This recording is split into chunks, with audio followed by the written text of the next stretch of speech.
My subscribers may not believe this, but I'm someone who gets frustrated more often than you may think. Oftentimes I find myself complaining about my living space, my finances, or my love life. And something that helps me tone down my frustration is remembering the fact that right now I'm living someone's dream life. There are literally millions of people that wish they had what I had. There are literally millions of people going through hell right now.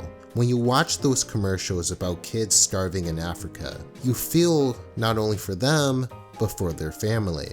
Nobody deserves to go through that. I've discovered a Simpsons episode that explores this topic of what it's like to deal with a tragic situation, and I want to talk about it. Ladies and gentlemen, this is the tragic tale of Ned Flanders, aka the happiest man in Springfield. At the beginning of this story, a massive hurricane hit Springfield. By the looks of it, this is one deadly hurricane. Moments pass, and the Simpsons family survived the storm perfectly fine. However, their neighbor Ned isn't so lucky. The good news, his family survives with minimal injury.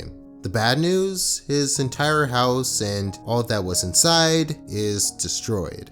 Marge says in this episode, "It just goes to show you that everything will work out if you have faith." True, but Ned is literally the most faithful character in Springfield. He's always nice to people, he doesn't curse, and he's a proud follower of his religion. From his perspective, he's done no wrong, so all he is left with is confusion.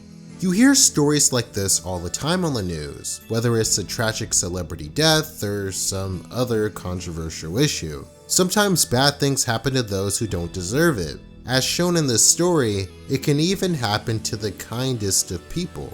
On the upside, it reminds me to appreciate every day that I'm alive. They really could have based this entire episode around this message, but halfway through the story takes a different approach, and it's quite interesting. Just when Ned loses all hope, a miracle happens. Everyone in Springfield combines their efforts to rebuild his house from the ground up. However, they don't do a very good job. Putting a toilet next to a refrigerator may be convenient, but perhaps isn't the best design choice. And last time I checked, Stuart Little isn't a Simpsons character, so this hallway is pretty much useless. As if it wasn't obvious enough, none of these people are construction workers, but it's the thought that counts, right? Well, according to Ned, it's the most insulting thing they could have done. Gotta be nice, hostility, diddly biddly diddly. Ah, hell, diddly ding dong crap! Can't you morons do anything right? You see, Ned isn't as happy-go-lucky as he seems. His personality is interesting, to say the least. Deep down, he's hiding some emotions, his true feelings about certain individuals, and they're not very kind. Homer, you are the worst human being I have ever met. No matter how nice someone is, if you push their buttons hard enough, eventually they're bound to explode. For Ned, his house collapsing for the second time is the straw that broke the camel's back. So he has a mental breakdown, explodes with anger, and it shocks everyone because obviously they were just trying to help him. He then starts insulting everyone he runs into, calling them ugly, jerks, and bad people, then drives off to turn himself in a mental hospital. The doctor tells him the reason he suppresses his anger has to do with the fact that he was put through an anger management treatment as a child. Ned became unable to express any rage whatsoever. You became unable to express any anger at all. You suppressed your rage for so long, it finally erupted as a massive public explosion. Throughout his life, he's carried this image as this enlightened, nice guy.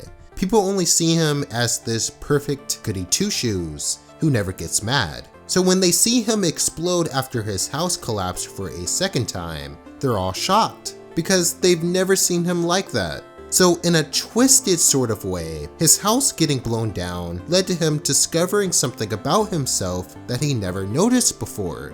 People are doing this all the time in real life. For instance, when you watch one of your favorite celebrities on TV or social media, most of the time you're only seeing their good side, and this channel is no exception.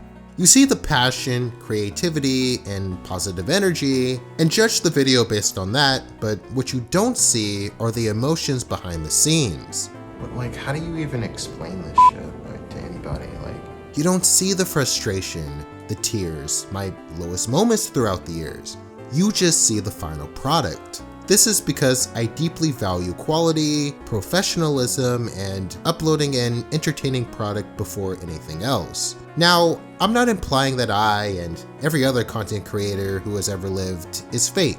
I guess you could see it that way, but the way I see it, there are legitimate reasons as to why people design their art the way they do, whether it's to stand out from the competition or for monetary purposes. People try to be as pure as they can be, but sometimes you gotta do what you gotta do, if you catch my drift. At the end of the day, we're all human, and whether we want to admit it or not, we deeply value survival, and when we don't get that, it drives us insane. In Ned's case, he just doesn't want to admit it. You know what your problem is, Flanders? You're afraid to be human. Part of what it means to be human is to give all your emotions an opportunity to express themselves. Anger, sadness, happiness, frustration, confusion, we all have these emotions, but sometimes we are afraid to give them time to shine. Have you ever seen someone who is always grumpy smile? Have you ever seen someone who is always happy cry?